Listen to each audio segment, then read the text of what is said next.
नमस्कार, मैं विकास आप सभी को अपने विकास जीएस क्लासेज में स्वागत करता हूं। आज हम लोग 67वीं बीपीएससी के प्रारंभिक परीक्षा के लिए मॉडल सेट संख्या 8 का पार्ट बी का अध्ययन करेंगे। आइए वर्ग की शुभारंभ करते हैं। पार्ट ए के अंतर्गत अर्थात मॉडल सेट संख्या 8 के पार्ट ए के अंतर्गत हम लोगों ने कुल 50 प्रश्नों का अध्ययन कर लिए थे। आज हम लोग 51 से आगे बढ़ेंगे। प्रश्न संख्या 51, भारत में कौन सा स्थान ज्वारीय तरंगों द्वारा ऊर्जा उत्पादन के लिए आदर्श स्थिति प्रदान करता है? ऑप्शन नंबर 1 खंभात की खाड़ी, बी मन्नार की खाड़ी, सी कच्छ की खाड़ी, डी लक्षद्वीप समूह, ई उपयुक्त में से कोई नहीं या एक से अधिक। इस प्रश्न का सही उत्तर होगा ऑप्शन नंबर सी कच्छ की खाड़ी। भारत में जो कच्छ की खाड़ी है, यहाँ से ज्वारीय तरंगों द्वारा ऊर्जा उत्पादन में के लिए एक आदर्श स्थिति प्रदान करता है। कौन सा जगह? याद रखिएगा, जो कि कच्छ की खाड़ी।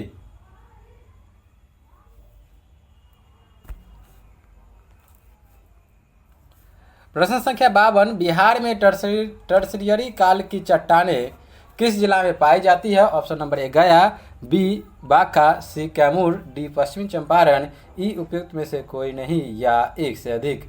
इस प्रश्न का सही उत्तर होगा option number D Paschim Champaran. पश्चिम चंपारण जो बिहार का जो पश्चिम चंपारण जिला है, यहाँ पर टर्सरियरी काल की चट्टानें पाई जाती है। प्रश्न संख्या 53, ग्रेट साल्ट झील कहाँ स्थित है? Option number 1 Turkey, B Bharat, C America, D Iraq, E उपयुक्त में से कोई नहीं या एक से अधिक। इस प्रश्न का सही उत्तर होगा ऑप्शन नंबर सी अमेरिका में। ग्रेट साल्ट झील कहाँ स्थित है? तो इस प्रश्न का सही उत्तर क्या हो जाएगा? अमेरिका में ग्रेट साल्ट स्थित है।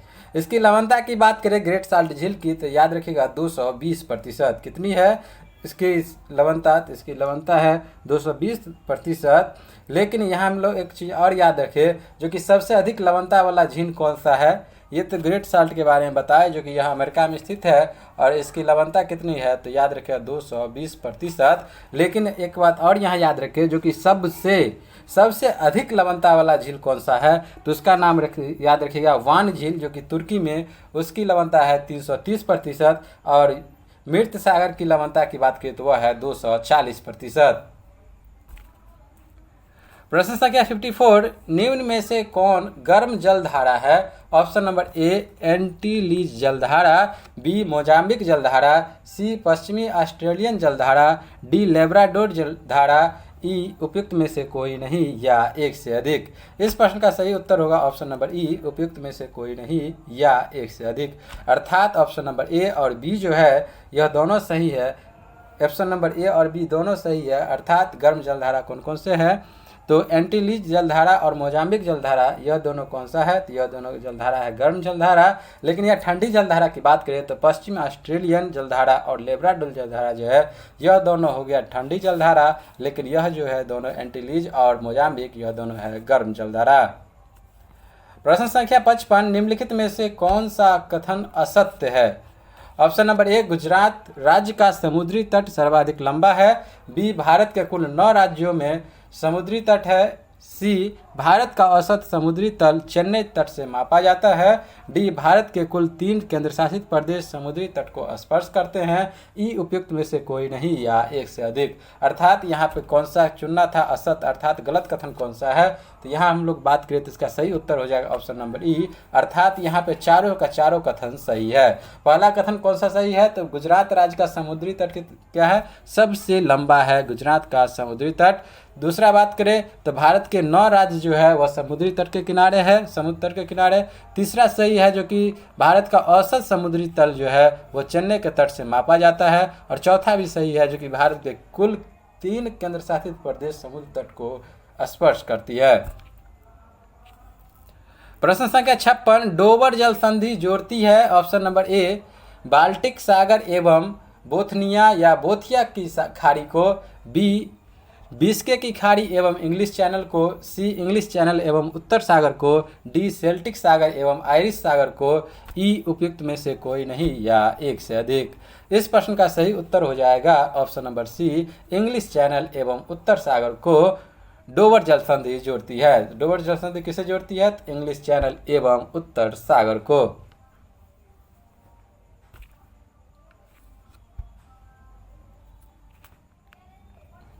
प्रश्न संख्या 57, निम्नलिखित में से कौन एक सही सुमेलित नहीं है?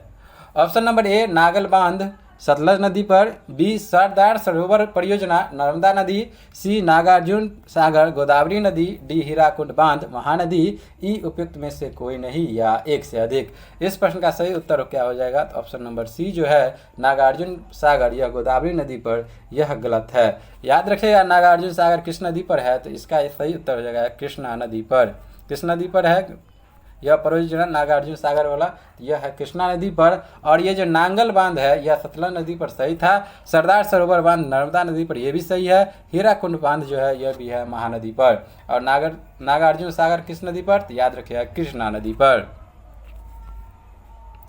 प्रश्न संख्या 58, भारत के सिंचित क्षेत्रों में कृषि योग्य भूमि निम्नलिखित में से किस कारण से लवणीय हो रही है? ऑप्शन नंबर ए अति सिंचाई से, बी अतिचारण से, सी जिप्सम की बढ़ोतरी से, डी रासायनिक खादों के उपयोग से, ई उपयुक्त में से कोई नहीं या एक से अधिक।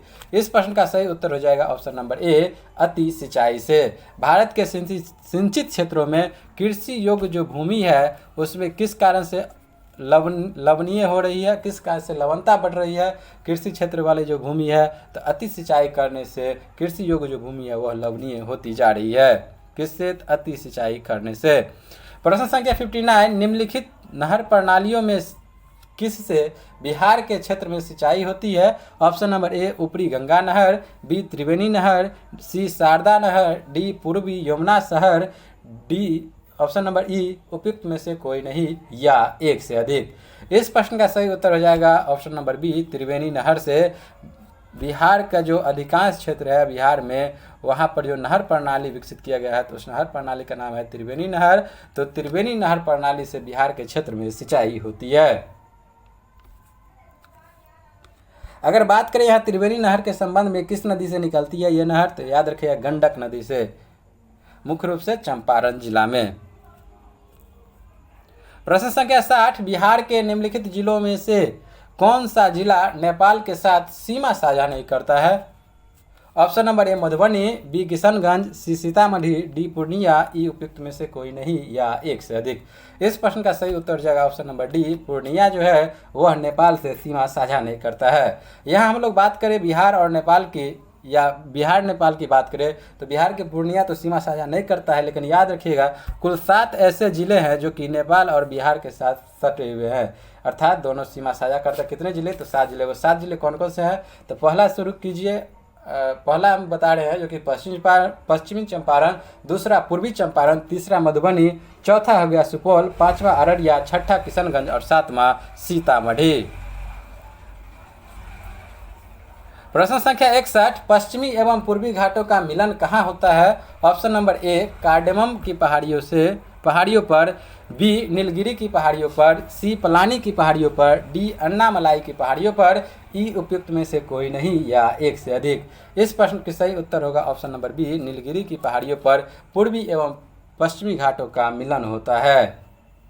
और यह जो पश्चिमी घाट में जो है यह नीलगिरी की पहाड़ी यह भारत की दूसरी सबसे लंबी पर्वत श्रेणी है। याद रखिएगा भारत की दूसरी सबसे लंबी पर्वत श्रेणी कौन सा है? तो नीलगिरी की पहाड़ी ही।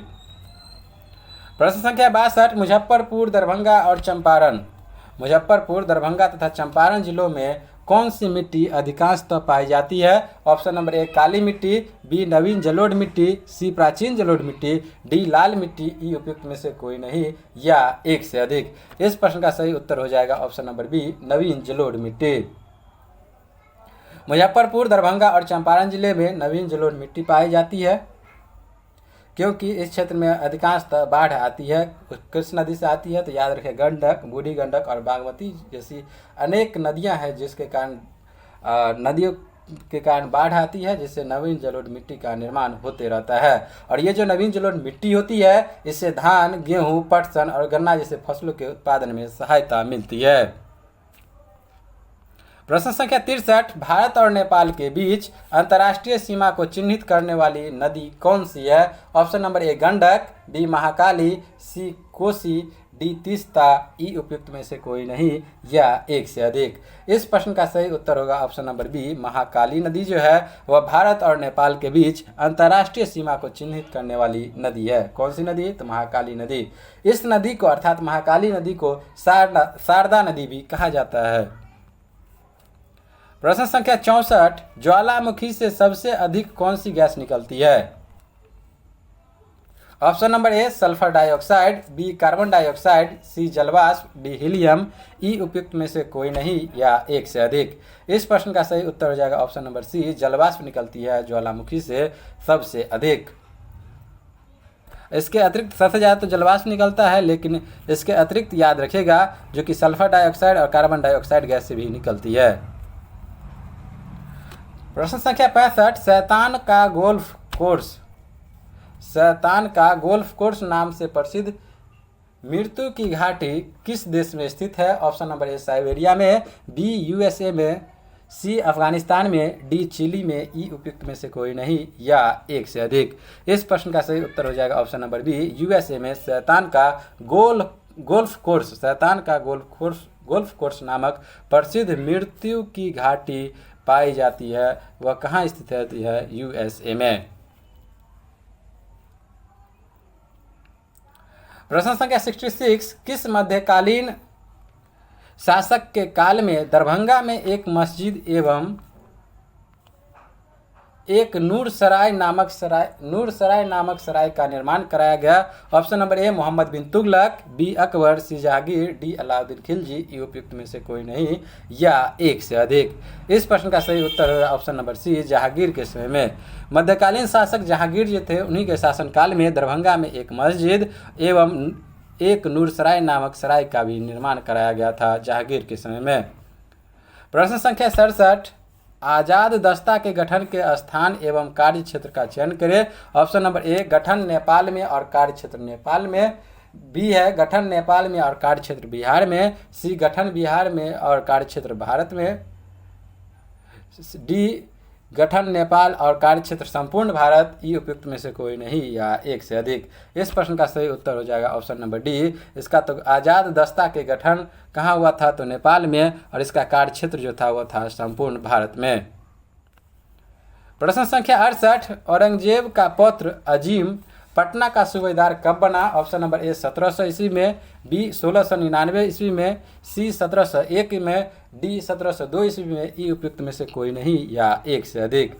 इस प्रश्न का सही उत्तर हो जाएगा ऑप्शन नंबर डी, 1702 ईस्वी में औरंगजेब के पुत्र अजीम पटना का सूबेदार बना था। और इन्हें ही ये जो अजीम था जो पटना का सूबेदार बना, यही अजीम पटना का नाम बदल के कर दिया था अजीमाबाद। प्रश्न संख्या 69, ऋग्वेद में बिहार के लिए किस शब्द का प्रयोग किया गया है? Option number A Kusumpur, B Kikat, C Malad, D Bihar, E उपयुक्त में से कोई नहीं या एक से अधिक। इस प्रश्न का सही उत्तर हो जाएगा option number B Kikat. Rigveda में बिहार के लिए कीकट शब्द का प्रयोग किया गया है।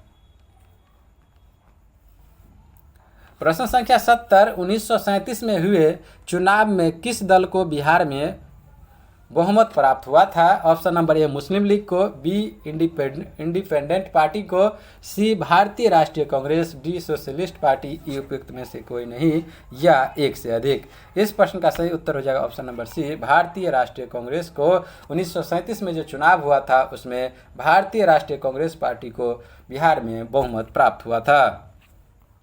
प्रश्न संख्या 71, साइमन कमीशन का पटना आगमन निम्नलिखित में से किस दिन हुआ था? ऑप्शन नंबर ए 10 दिसंबर 1928 में, बी 11 दिसंबर 1928, सी 12 दिसंबर 1928, डी 13 दिसंबर 1928, ई उपयुक्त में से कोई नहीं या एक से अधिक।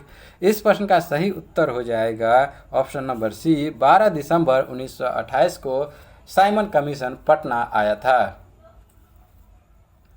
प्रश्न संख्या 72, विक्रमशिला विश्वविद्यालय के अवशेष वर्तमान बिहार के किस जिले में प्राप्त हुए हैं? Option number A Bhagalpur, B Samastipur, C Nalanda, D Patna, E उपयुक्त में से कोई नहीं या एक से अधिक। इस प्रश्न का सही होगा ऑप्शन नंबर ए, भागलपुर में विक्रमशिला विश्वविद्यालय के अवशेष जो है वह भागलपुर से प्राप्त हुए हैं। प्रश्न संख्या 73, कौटिल्यकृत अर्थशास्त्र में राज शब्दोपजीवी संघ शब्द का प्रयोग किया गया है। ऑप्शन नंबर ए वज्जी के लिए, बी लिच्छवी के लिए, सी अंग के लिए, डी ग्रीवरज के लिए, ई उपयुक्त में से कोई नहीं या एक से अधिक। इस प्रश्न का सही उत्तर हो जाएगा ऑप्शन नंबर बी लिच्छवी के लिए कौटिल्यकृत अर्थशास्त्र में राज शब्दोपजीवी संघ का प्रयोग किया गया। प्रश्न संख्या 74, 2019 का दादा साहेब फाल्के पुरस्कार किसे दिया गया? ऑप्शन नंबर ए सत्यजीत रे को, बी अमिताभ बच्चन को, सी कमल हसन को, डी रजनीकांत को, ई उपयुक्त में से कोई नहीं या एक से अधिक। इस प्रश्न का सही उत्तर हो जाएगा ऑप्शन नंबर डी रजनीकांत को 2019 का दादा साहेब फाल्के पुरस्कार दिया गया। यहाँ हम लोग बात करें 2019 में जो मिला था यह कितने नंबर का था, तो याद रखिएगा 67वां।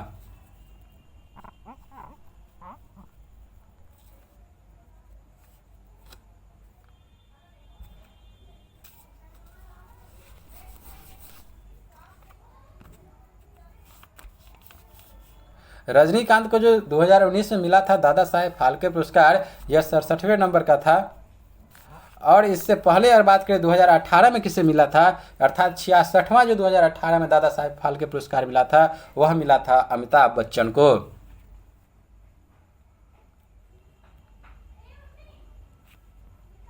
प्रश्न संख्या 75, वर्ष 2020 के लिए गांधी शांति पुरस्कार किसे दिया गया? Option number A Sultan Qaboos bin Said al Said को, बी योहेई ससाकावा को, सी शेख मुजीबुर रहमान को, डी सुलभ इंटरनेशनल एवं अक्षय पात्र को, ई उपयुक्त में से कोई नहीं या एक से अधिक। इस प्रश्न का सही उत्तर हो जाएगा option number C Sheikh Mujibur Rahman को वर्ष 2020 के लिए गांधी शांति पुरस्कार से नवाजा गया। अगर यहाँ मतलब बात करें गांधी शांति पुरस्कार के संबंध में, इसके शुभारंभ कब किया गया था, तो 1995 में शुरू किया गया था गांधी जी की 125वीं जयंती के उपलक्ष्य में। और यह 1995 प्रथम गांधी शांति पुरस्कार किसे दिया गया था, तो याद रखिएगा तंजानिया के राष्ट्रपति जूलियस नायरेरे को दिया गया था।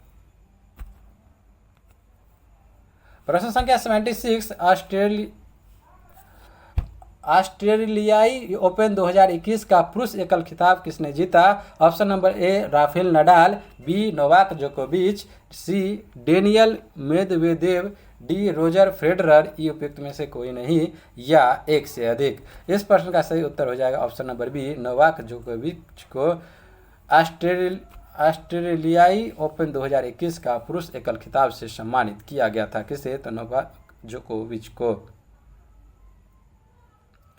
अगर यहाँ बात करें 2021 के संबंध में, ऑस्ट्रेलियाई ओपन के संबंध में ही, तो पुरुष एकल का विजेता हुए थे नोवाक जोकोविच जो कि सर्बिया के रहने वाले। इसके उप विजेता हुए थे डेनियल मेदवेदेव। प्रश्न संख्या 77, ब्रिक्स शिखर सम्मेलन 2021 की अध्यक्षता किसने की थी? Option number A Narendra Modi, B Xi Jinping, C Cyril Ramaphosa, D Vladimir Putin, E उपयुक्त में से कोई नहीं या एक से अधिक। इस प्रश्न का सही उत्तर है option number A Narendra Modi ने ब्रिक्स शिखर सम्मेलन 2021 की अध्यक्षता की थी। यह जो 2021 में हुआ था ब्रिक्स शिखर सम्मेलन, यह 13वां था।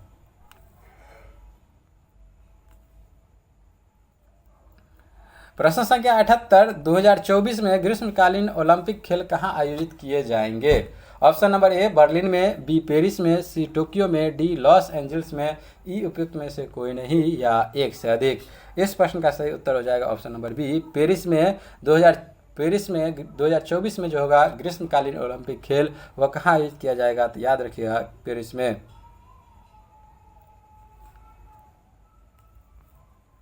प्रश्न संख्या 79, वर्तमान में संयुक्त राष्ट्र में भारत का अस्थायी प्रतिनिधि कौन है? Option number A Syed Akbaruddin, B Ashok Kumar Mukherjee, C T S. Tirumurti, D Hardeep Singh Puri, E उपयुक्त में से कोई नहीं या एक से अधिक। इस प्रश्न का सही उत्तर हो जाएगा ऑप्शन नंबर सी टी.एस. त्रिमूर्ति। वर्तमान में संयुक्त राष्ट्र में भारत का स्थायी प्रतिनिधि कौन है, तो वह है टी.एस. त्रिमूर्ति। प्रश्न संख्या 80, टोक्यो में कितनी बार ग्रीष्मकालीन ओलंपिक का आयोजन किया गया है? ऑप्शन नंबर ए 2 बार, बी 3, सी 4, डी 5। इस प्रश्न का सही उत्तर हो जाएगा ऑप्शन नंबर ए 2 बार। टोक्यो में ग्रीष्मकालीन ओलंपिक आयोजन अभी तक 2 बार किया जा चुका है। पहले हुआ था 1964 में और दूसरा कब हुआ है तो वह हुआ है 2021 में। प्रश्न संख्या 81, किस राज्य ने ई पंचायत पुरस्कार 2021 जीता? Option number A Maharashtra, B Madhya Pradesh, C Uttar Pradesh, D Gujarat. E उपयुक्त में से कोई नहीं या एक से अधिक। इस प्रश्न का सही उत्तर हो जाएगा ऑप्शन नंबर सी, उत्तर प्रदेश राज्य ने ई पंचायत पुरस्कार 2021 जीता। प्रश्न संख्या 82, दिसंबर 2019 में जारी भारत में वनों की स्थिति रिपोर्ट के अनुसार भारत का कितना प्रतिशत भाग वन क्षेत्र के अंतर्गत आता है? Option number A 24.56%, B 21.67%, C 23.40%, D 22.54%। E उपयुक्त में से कोई नहीं या एक से अधिक। इस प्रश्न का सही उत्तर हो जाएगा ऑप्शन नंबर बी 21.67%। दिसंबर 2019 में जो जारी किया गया था भारत में वनों की स्थिति रिपोर्ट, उसके अनुसार भारत का कितना प्रतिशत वन क्षेत्र है तो याद रखिएगा 21.67%। प्रश्न संख्या 83, मुख्यमंत्री कन्या उत्थान योजना के अंतर्गत बिहार में स्नातक पास करने वाली लड़कियों को कितनी राशि प्रदान की जाएगी? Option number A 20,000, B 25,000, C 35,000, D 50,000। ये उपयुक्त में से कोई नहीं या एक से अधिक।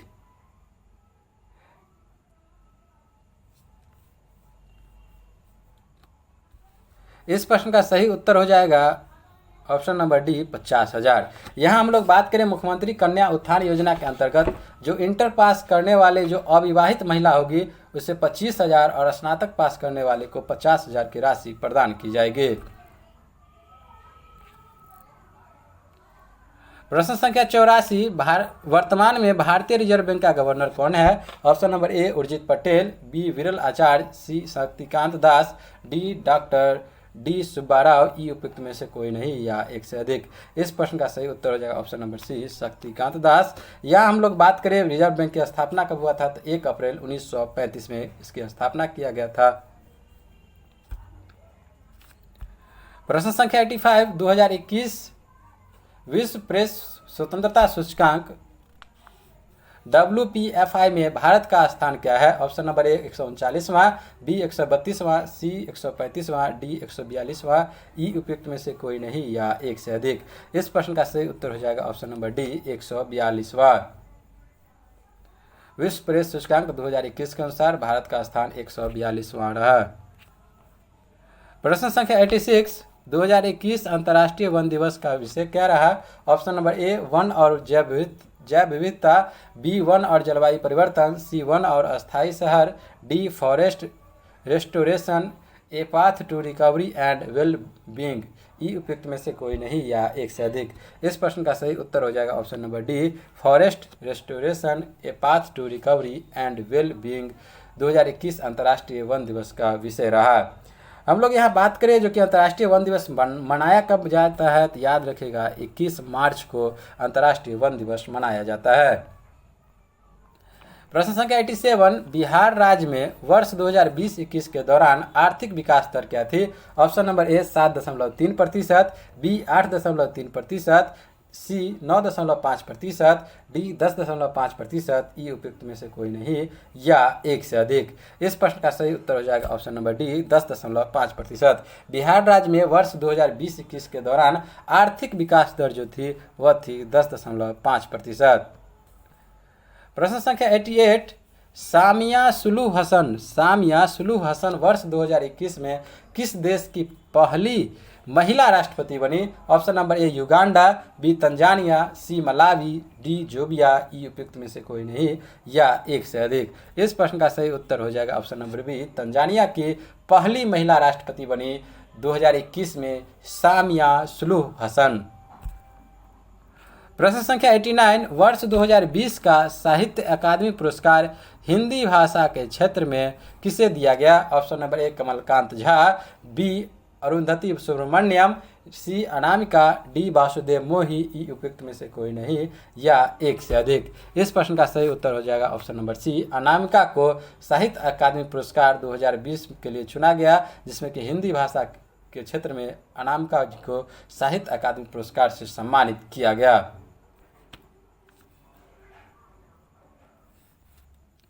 प्रश्न संख्या 90, बिहार के किन शहरों को पूर्ण रूप से हरित ऊर्जा कुशल शहर बनाया जाएगा? ऐसा करने वाला बिहार देश का पहला राज्य बन जाएगा। Option number A Bodh Gaya, B Rajgir, C Patna, D Muzaffarpur, E उपयुक्त में से कोई नहीं या एक से अधिक। इस प्रश्न का सही उत्तर हो जाएगा ऑप्शन नंबर ई, उपयुक्त में से कोई नहीं या एक से अधिक। अर्थात यहाँ जो बोधगया और राजगीर है, इस दोनों शहर को पूर्ण रूप से हरित ऊर्जा कुशल शहर बनाया जाएगा। बिहार के बोधगया और राजगीर दोनों जो शहर है, इसे पूर्ण रूप से हरित ऊर्जा कुशल शहर बनाया जाएगा।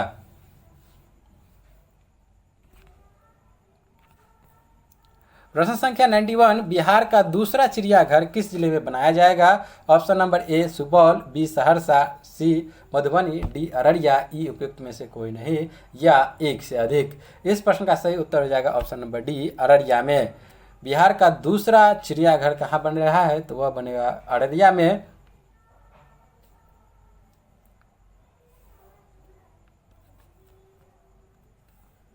प्रश्न संख्या 92, इथेनॉल उत्पादन नीति। इथेनॉल उत्पादन नीति बिहार बनाने वाला इथेनॉल उत्पादन नीति बनाने वाला देश का पहला राज्य कौन बना है? Option number A Uttar Pradesh, B Madhya Pradesh, C Bihar, D Orissa, E उपयुक्त में से कोई नहीं या एक से अधिक। इस प्रश्न का सही उत्तर हो जाएगा ऑप्शन नंबर सी। बिहार जो है इथेनॉल उत्पादन नीति बनाने वाला देश का पहला राज्य बन गया है। इसके अंतर्गत याद रखिएगा, बिहार में ही ऐसे 3 जिले हैं जैसे कि मधुबनी, गोपालगंज और मोतिहारी। मधुबनी, गोपालगंज और मोतिहारी, इस तीनों जिलों में इथेनॉल उत्पादन का इकाई स्थापित किया जाएगा। प्रश्न संख्या 93, नीति आयोग के 112 जिलों के आकांक्षी जिला कार्यक्रम में बिहार का कौन सा जिला देश भर में अव्वल बना? Option number A Muzaffarpur, B Bhagalpur, C Gaya, D Nawada, ई उपयुक्त में से कोई नहीं या एक से अधिक। इस प्रश्न का सही उत्तर होगा option number D, Nawada. NITI Aayog के 112 जिलों के आकांक्षी जिला कार्यक्रम में बिहार का नवादा जिला देश भर में अव्वल रहा। प्रश्न संख्या 94, ईज ऑफ लिविंग इंडेक्स 2021 के अनुसार 10 लाख से कम जनसंख्या वाले शहरों में सबसे आखिरी पायदान पर कौन रहा? Option number A Bihar Sharif, B Muzaffarpur, C Bhagalpur, D Paschim Champaran, E उपयुक्त में से कोई नहीं या एक से अधिक। इस प्रश्न का सही उत्तर हो जाएगा option number B, Muzaffarpur. Ease of living index 2021 के अनुसार 10 लाख से कम जनसंख्या में मुजफ्फरपुर आखिरी पायदान पर रहा। प्रश्न संख्या 95, टोक्यो पैरालंपिक 2020 में पहली बार भाग लेने वाले देश की संख्या कितनी रही? Option number A 4, B 5, C 6, D 7, E उपयुक्त में से कोई नहीं या एक से अधिक। इस प्रश्न का सही उत्तर हो जाएगा option number B, 5। Tokyo Paralympic 2020 में पहली बार भाग लेने वाले देशों की संख्या रही 5। वह 5 देश कौन कौन से हैं? तो याद रखिएगा, Bhutan, Maldives, Saint Vincent, Paraguay और ग्रेनाडिनेस। और इसमें कुल देशों की कुल कितनी संख्या थी? तो याद रखिएगा 162 देश इस प्रतियोगिता में भाग लिए थे। तो 162 देश कैसे भाग लिए थे? तो यह था शरणार्थी पैरालंपिक टीम और राष्ट्रीय पैरालंपिक दोनों मिलाकर के थे 162 टीम।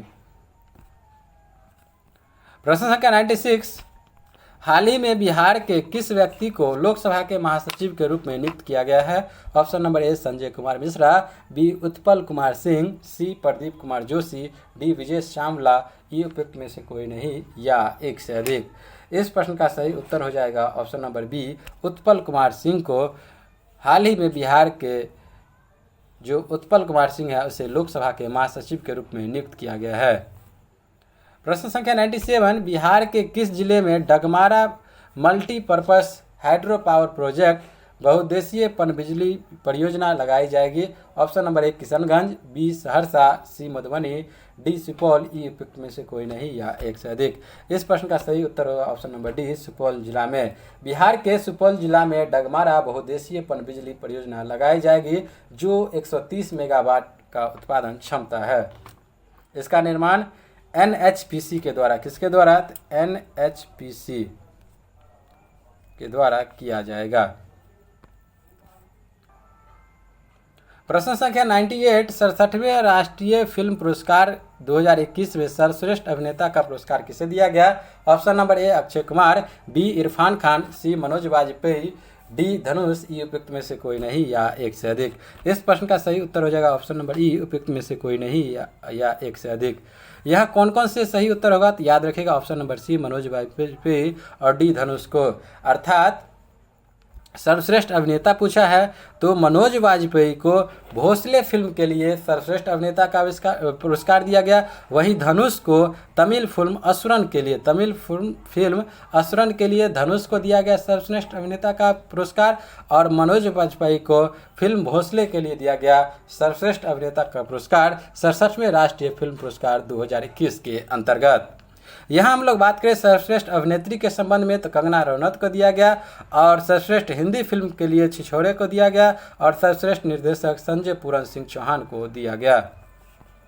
प्रश्न संख्या 99, 24वें मुख्य निर्वाचन आयुक्त कौन बने हैं? Option number A Sunil Arora, B Rajiv Kumar, C Sushil Chandra, D Mukhmeet Bhatia, E उपयुक्त में से कोई नहीं या एक से अधिक। इस प्रश्न का सही उत्तर हो जाएगा ऑप्शन नंबर सी सुशील चंद्रा जो है वह 24वें मुख्य निर्वाचन आयुक्त बने हैं सुशील चंद्रा। प्रश्न संख्या 100, दुनिया का पहला ऊर्जा द्वीप किस देश में स्थापित किया जा रहा है? Option number A Japan, B चीन, C America, D Denmark, E उपयुक्त में से कोई नहीं या एक से अधिक। इस प्रश्न का सही उत्तर हो जाएगा ऑप्शन नंबर डी डेनमार्क। दुनिया का पहला ऊर्जा द्वीप डेनमार्क द्वारा बनाया जा रहा है जो कि उत्तरी सागर में निर्मित किया जाएगा। किस देश के द्वारा बनाया जा रहा है? तो डेनमार्क द्वारा, जो कि उत्तरी सागर में बनाया जाएगा दुनिया का पहला ऊर्जा द्वीप। इस प्रकार आज की वर्ग की समाप्ति की घोषणा यहीं पर करते हैं। मैं विकास, जय हिंद। और जाते जाते विशेष जरूरी सूचना, अगर आपने अभी तक मेरे चैनल को सब्सक्राइब नहीं किया है तो कृपया जरूर लाइक, कमेंट और सब्सक्राइब करें।